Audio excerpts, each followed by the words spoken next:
This video is going to quickly go over what is the best class setup for the M13 C, which has been released with the new Modern Warfare 3 event that's just taken place. We're going to cover the best class setup, we're going to show you what it's like in the firing range. If you do enjoy this video, don't forget to subscribe to the channel. Now we're going to quickly go through some of the attachments here. We've got a couple of different barrels, but what's quite interesting about the barrels on this gun is that if you look at the barrel, even though it looks like a longer barrel, it actually cons your recoil control. It does help with movement speed and bullet velocity, and this is for the 14-inch echelon barrel. Then we've got the 7-inch barrel, which helps with movement speed, but again, it cons your recoil control. And then the initial barrel you get, which is the 10-inch, actually helps with damage range, bullet velocity, but it cons your aim down sight speed and hip recoil control, so it doesn't con your actual recoil when you're aim down sight. So this is probably going to be the best option, let's be perfectly honest, unless you want an absolute movement speed build, which is then going to be a different choice. But this is basically like a kind of SMG AR hybrid kind of gun. It's not really a full-on AR you can use at super long ranges.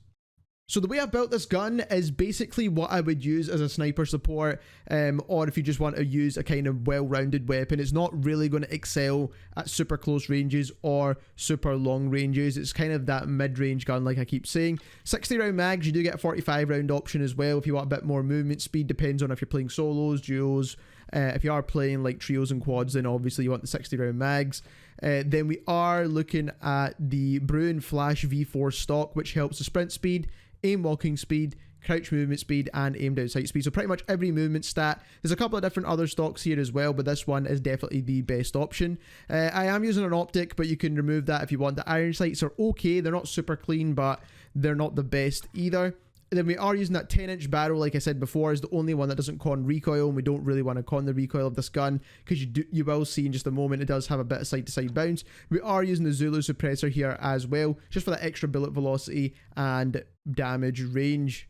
Quickly jumping into the firing range now, we'll show you how this gun actually performs. As you can see, it's not got an insanely fast TTK or anything like that. At close range, it is a little bit better. So if you are pretty much point blank, you will notice that the fire rate and everything definitely helps you.